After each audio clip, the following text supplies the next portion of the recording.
Good morning.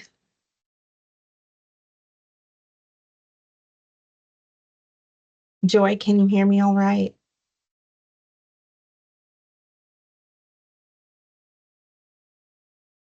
Yes, we can hear you perfectly. Okay. Awesome. Awesome. Thank you. So I wanted to thank everyone so much for taking the time this morning to join me in discussing substance use prevention and promoting wellness. My name is Brianna Wilkes, and I'm a resident in counseling. I began my career in counseling in 2017. I was working in a prison in Illinois as a substance abuse counselor. And after moving to Virginia, I decided to further my passion for helping others by pursuing a master's degree. And I completed that in 2002, 22, my bad. About a year later, I found myself with the opportunity to work for the Center for Child and Family Services as a substance abuse counselor, serving people who are seeking treatment for substance abuse and domestic violence.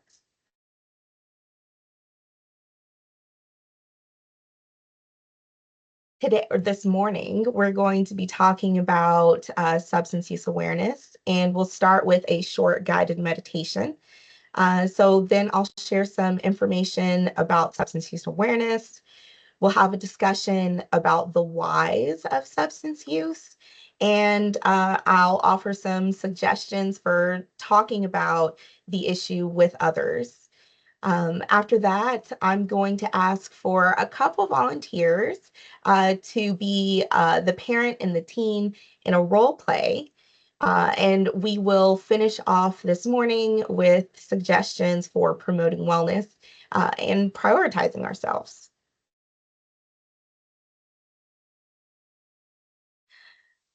So we're going to take some time to redirect our energies this morning to focus on the here and now. I lost my voice not too long ago, and it's still recovering. So I found a short guided meditation for us to follow. I hope that we can take these next few minutes as an opportunity to release some tension and bring awareness to the present moment.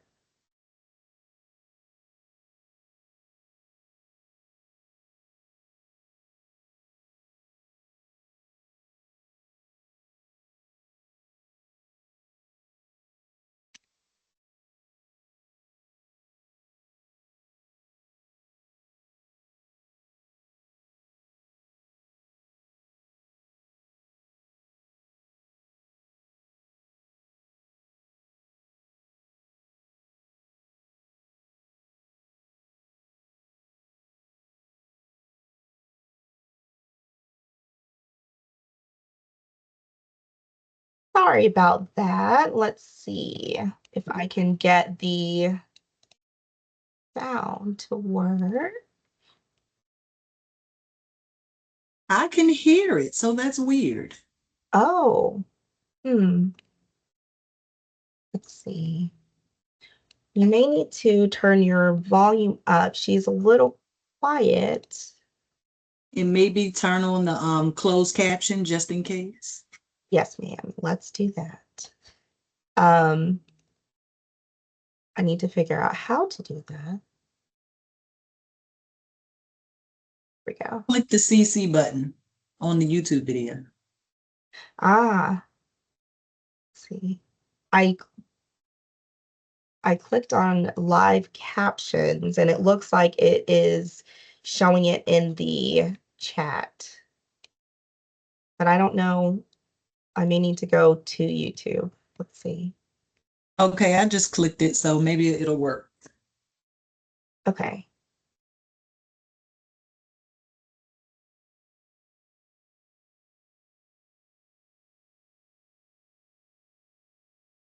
Are you hearing it now?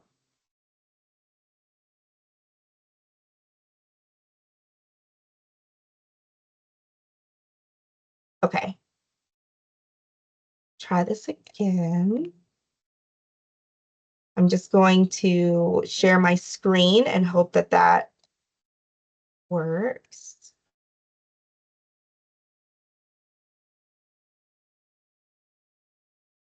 Share.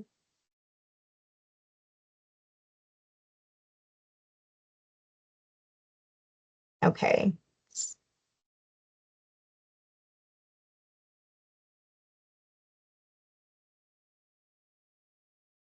How about now? Can you hear it? Now I can't hear it, but I can see the captions. Okay.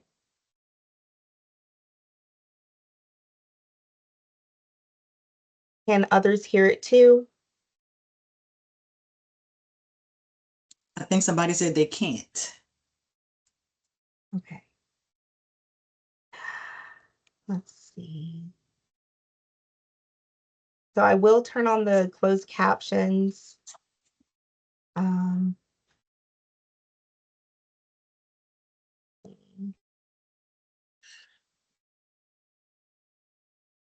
not sure what else I can do, but let's see if this works.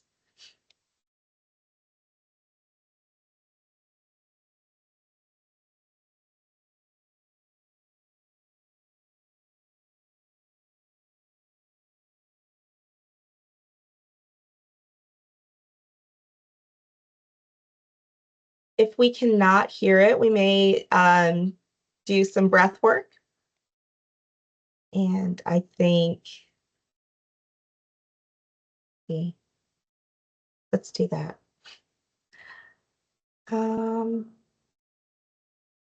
Give me just a moment. I'm trying to figure out the settings real quick.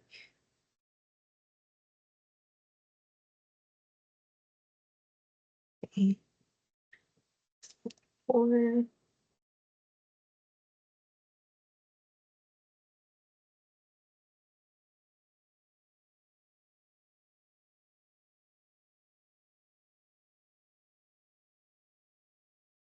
Okay.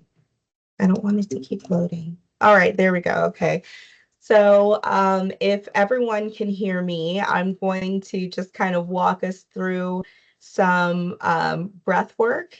We're just going to take some deep breaths in. We'll breathe in through our nose, and then we will exhale a longer breath through our mouth. And so I'll, on the count of three, we'll breathe in. One, two,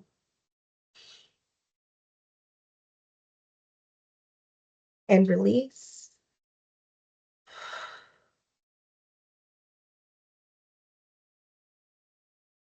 Take a deep breath in, focusing on your belly growing.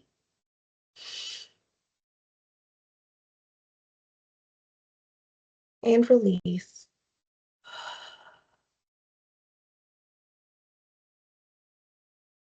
We'll take one more deep breath in.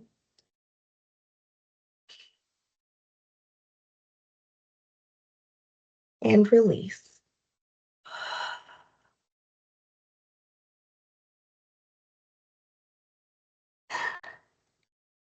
Thank you guys for bearing with me through that and taking just a moment for us to focus on ourselves and our breathing.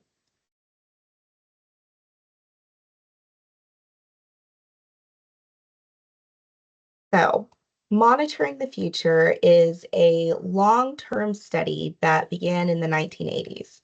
They gather data from youth on alcohol and drug use, and they conduct surveys every 2 years. In 2024, they found that the number of youth who had never used any substance in their lifetime was the highest since 1990. That same year, Virginia Department of Health conducted their own survey, and they found that the rate of high schoolers who have used substances in the past 30 days is actually lower than the national average. The study also found that alcohol, marijuana, and nicotine are the three most abused substances among youth, but that the overall rate is at an all-time low, which is good news. I wanted to focus on a positive aspect of how youth are changing the way that they're using substances. I think this reflects on prevention efforts. This reflects on better parenting, better communication. I said better parenting, but anyways. So it's good news. We do need to still recognize, though, that there are a lot of risks associated with substance use, and we are still continuing to see a lot of opioid deaths. A lot of it is due to the synthetic opioid fentanyl. So that is something I wanted to mention, but we're not going to go into that too much today. What we will talk about is I will briefly cover information about the risks of using these three substances: alcohol, marijuana, and nicotine, specifically nicotine vapes. So there are a wide range of short and long-term risks associated with using these substances, but the detrimental effects they compound when these substances are used together.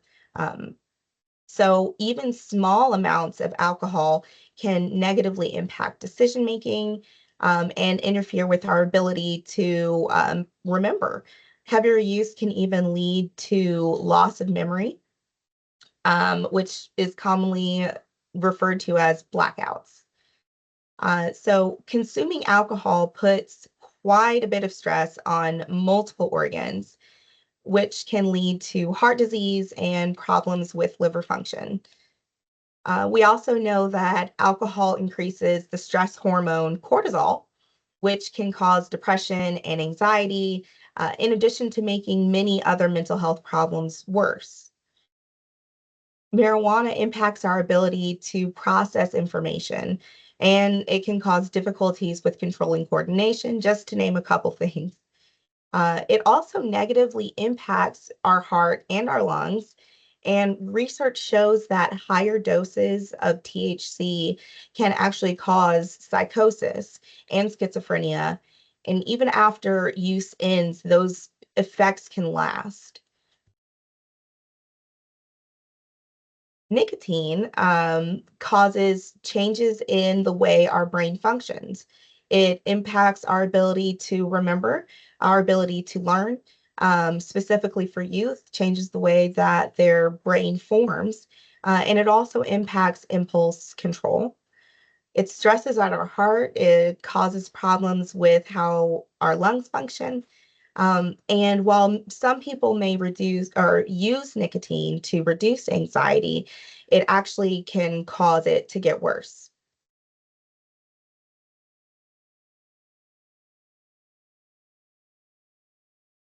I think at some point we've all asked the question, why? Why would someone choose to use alcohol or drugs when they know that it's not healthy for them, um, or that it may become a problem? So I'm going to ask for everyone's help with answering this next question.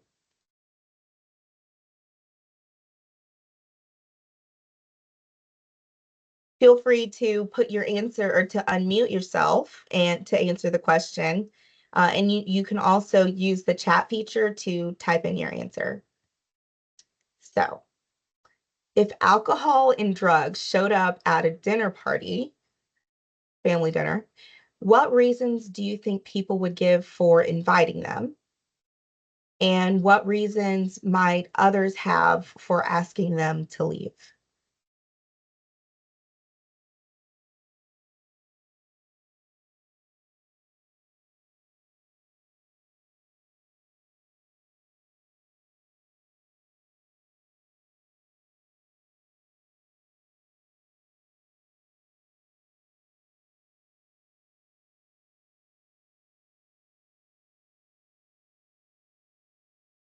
For me,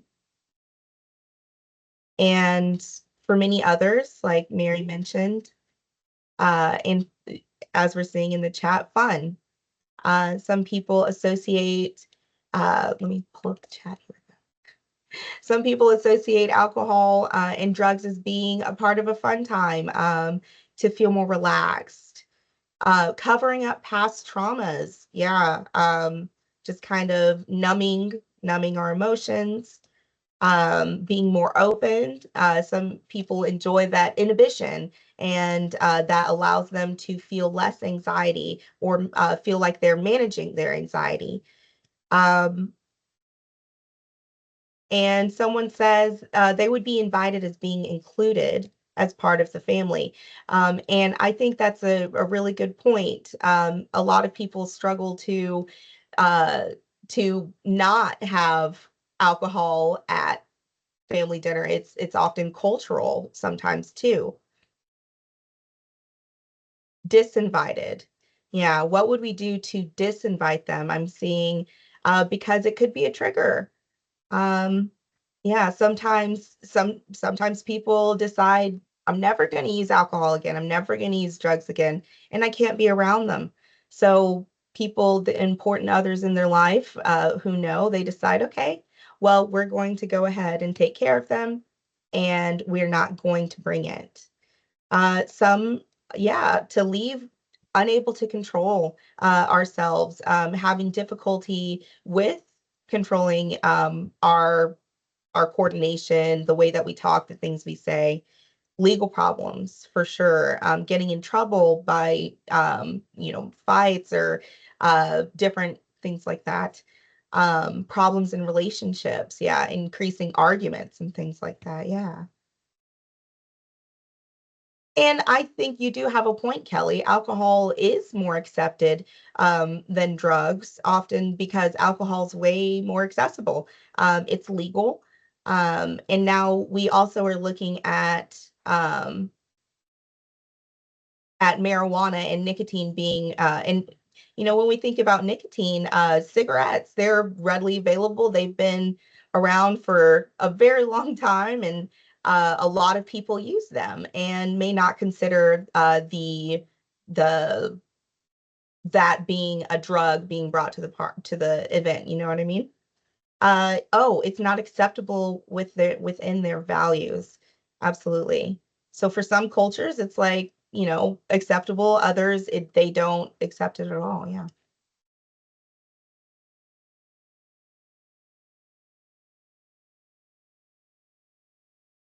absolutely. Thank you guys.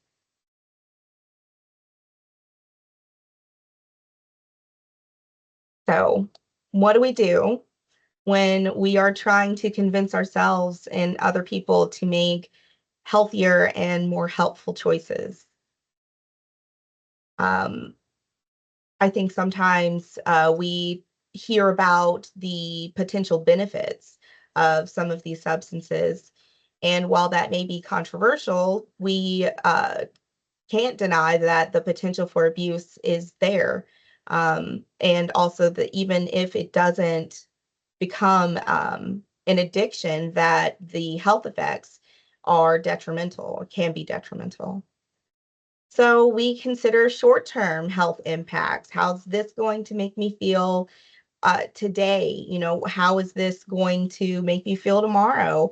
Does it impact my current health issues? We can have hobbies and interests that don't involve alcohol or drug use. It's all sometimes a like second nature to think, oh yes, we're going to a grill out, or we're going to the beach, but we can also do these things without substances. We can enjoy the sand and the water and the food and not have alcohol or drugs there and still enjoy ourselves. We can consider what happens if we get into trouble. I think one of the first things that I think about is a DUI. Um, People may not feel uh, intoxicated, but when we drive or when we start, trying to do things, our coordination and the way that we think, our perception is going to be altered because that's what they do. And then we can also ask ourselves, does this help my future self? Am I going to be happy that I did this tomorrow? Am I going to feel better? We ask ourselves, what will this do to me in the future or for my future self?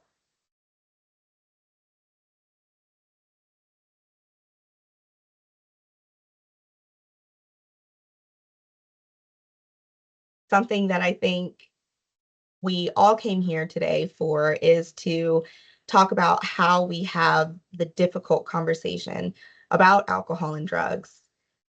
And my first suggestion is to normalize talking about alcohol and drugs. Use the words marijuana, nicotine, ecstasy.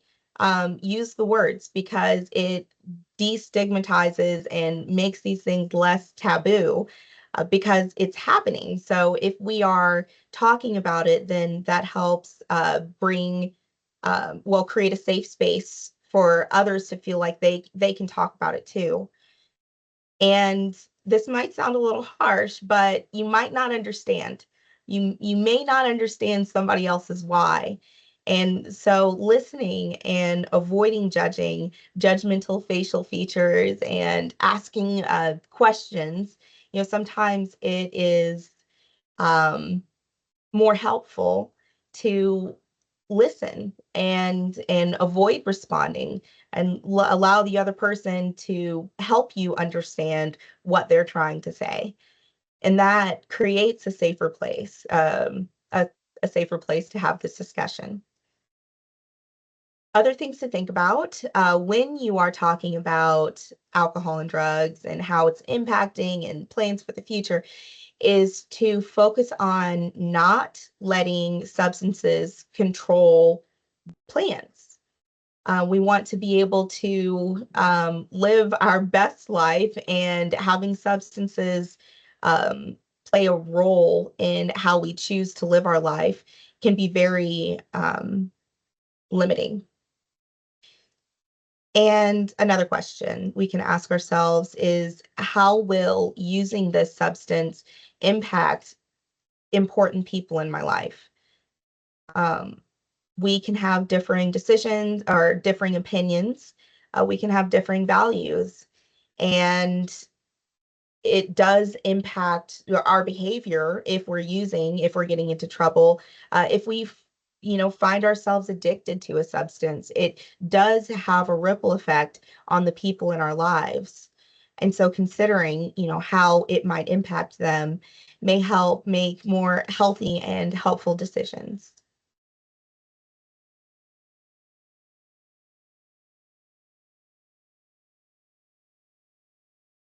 So we're going to try a quick role play. I'm going to ask that two people volunteer, and if you feel uncomfortable turning your camera on, you don't need to do that. You can Joy, can they unmute themselves?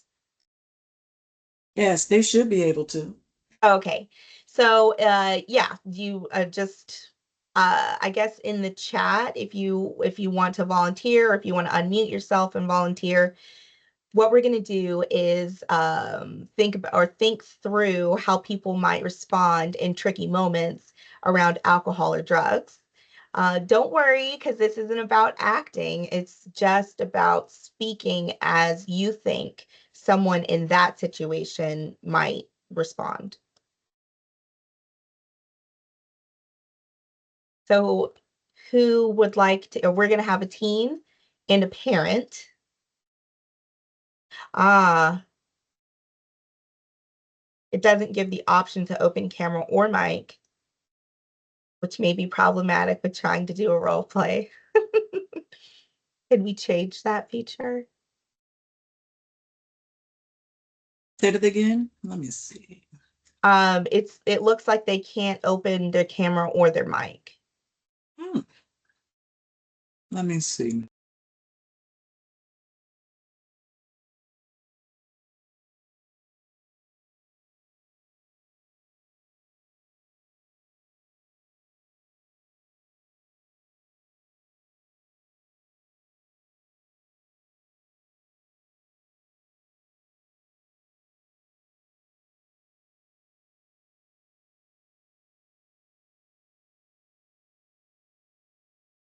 Okay, it should work. Okay. Do we have two volunteers? I see Mary. Good morning, everyone. Good morning. I can volunteer in whatever role I can. Thank you. You're welcome.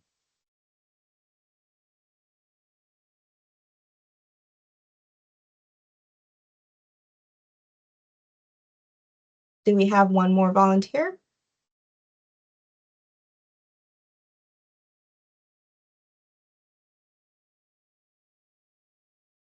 I can do it.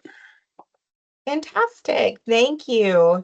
And I'm sorry, I can't see your name. Anise. Anise. Thank you Mhm. so much, Anise and Mary. So we have two roles, parent and teen. Anise, do you have a preference? I do not. Okay, so can you be our teen and Mary, you'll be our parent? Yes, I can. Wonderful. So here's our scenario. Before a school dance, Anise drank at a friend's house.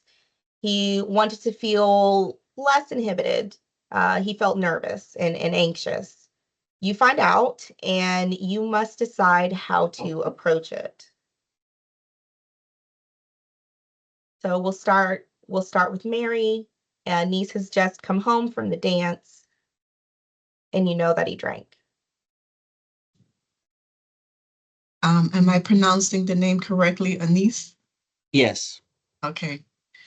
Hey, what am I smelling? Nothing. Anise, come here. I am smelling some type of alcohol. You've been drinking. No, that's just my cologne. Oh my. You know, I'm really tired of the lies. I I'm I this is something that's ongoing. Let's talk. What's going on? Mm, like nothing. Like it was just some people around me were drinking. I wasn't drinking, I was just around it. You wasn't thinking? No, Come here. I wasn't participating, I was just around it. Oh, you just surrounded, but it smells very heavy on you.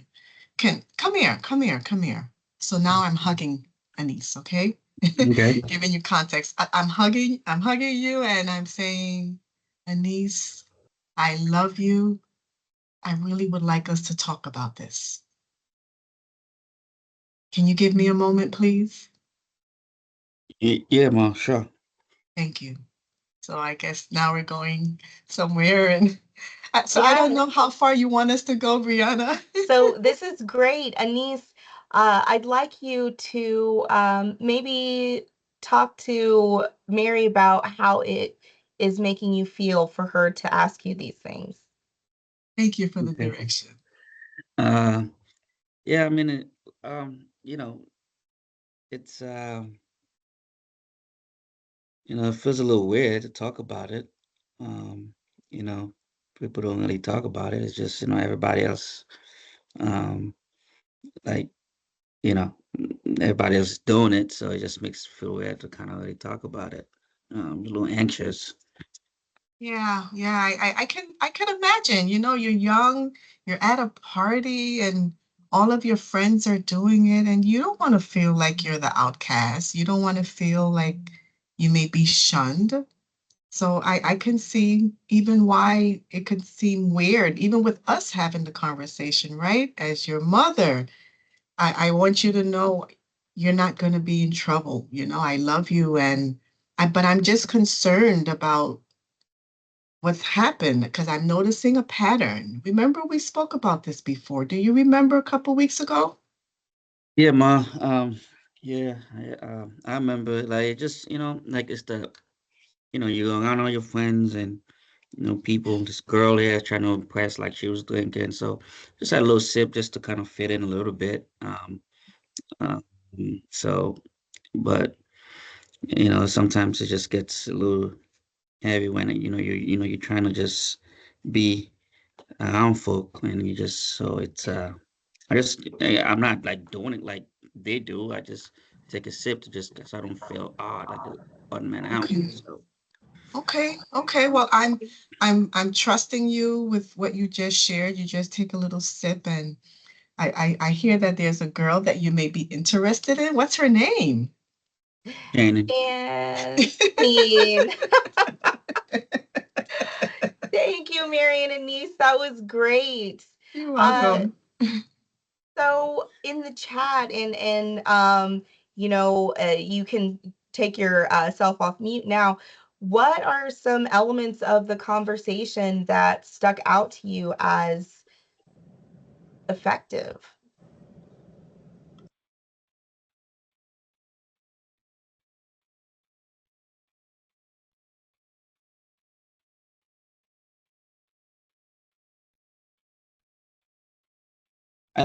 I think just saying like I love you and just just expressing your feelings and towards them. I think that's kind of helpful.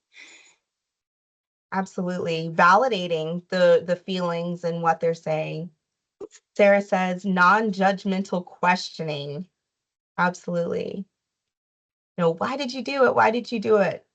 Why is a difficult question to answer? Yeah. Acknowledging elements of what they're saying and addressing the anxiety. It's normal. It makes sense.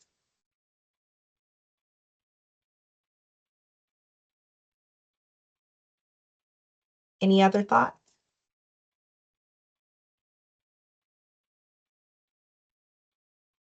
I think we have to remember we were once youth as well, and no one is perfect. And you know, there could be a cry, but as you mentioned before, we're not here to point the finger. We're here to support the youth as much as possible, and that's going to, if that determines us having a sense of empathy, having a sense of compassion, having a sense of even sympathy for the environment, then I think it's important for us to remember those factors.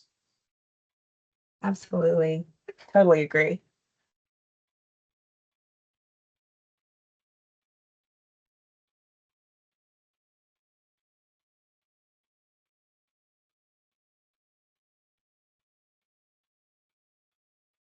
So what do we do? What do we do to prevent ourselves from from having poor wellness? I do have some suggestions. So the first one is getting sleep, but not just sleep, restful sleep. And there are some things we can do. We can develop a nighttime routine and be consistent in that in doing the nighttime routine. We can cool down our bodies before bed, and this may help with some discomfort and allow us to relax before going to bed. And a really big one, this is a huge one for me, and I struggle with the first part, but avoid caffeine and blue light from electronics hours before bedtime. The blue light interferes with our brain waves in some way. I don't know all about that, but it does interfere with our ability to produce those sleep hormones. And so it makes it harder to go to bed. And the caffeine in our blood will just keep us up. And, we got all that stuff in our system. And if I heard, and this is anecdotal, I suppose, that if we cut off caffeine about 6 to 8 hours before bedtime, that is like a good time period, which kind of sets us at like, noon, 2 o'clock for our latest cup of coffee, or energy drink, whatever your preference is. This next one I got from a sticker. It says, "You're not a cactus. Drink some water." So it varies, but we're supposed to have about 64 ounces of water a day. And water bottles are excellent for helping me stay on track.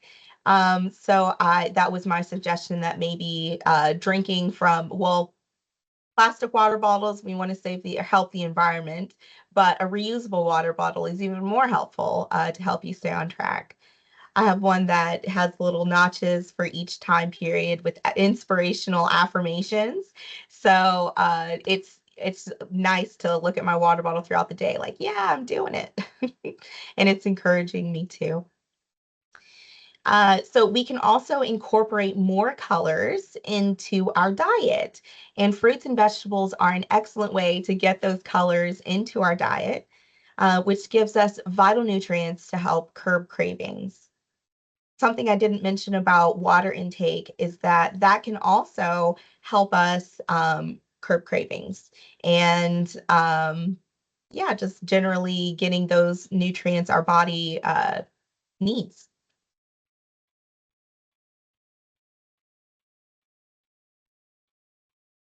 We also need to prioritize ourselves. And maybe this is the most important part for youth, for adults, and everyone in between. We can learn to balance our time for responsibilities and also our time for our emotions. We can create routines that allow us to take care of our responsibilities, but also give us an idea of when we're emotionally available. Right after work, I'm typically a little stressed, so I need a little time to decompress. And I'm aware of when my bedtime routine needs to start. So between that time, I'm able to spend time with my family, take time to myself, and take care of those emotional needs that I have to refill myself and refill my energy. We can strengthen communication through spending time together, just sitting in a room together and conversation coming up, talking about whatever comes up. And we also need to advocate for our time alone. We are uh, as humans, social creatures. Um, and it's also very helpful to have that time to recollect ourselves, to recenter, and just take the time to take care of what we need. Um, and then my last suggestion is to build up social supports, strengthen social supports, and use them. Um, Delegating tasks to others, and maybe we're not delegating, but asking others for help allows us more time to, de-stress, more time to spend with our important others, and also take some of that load and burden off of ourselves. And we can also be that social support for others. So, yeah, that was a lot faster than I thought it would be.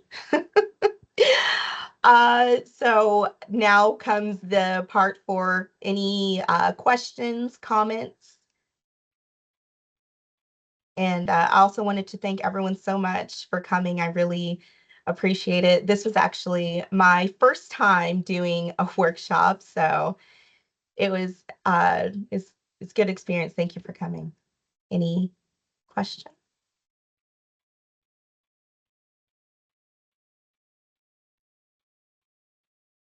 Thank you, Sarah. I'm happy I did it too. And I also wanted to mention the Historic Triangle Drug Prevention Coalition. That's why I'm here today. I volunteered to do this workshop, and I'm very glad that they were open to having me do it. Thank you all. Thank you all so much.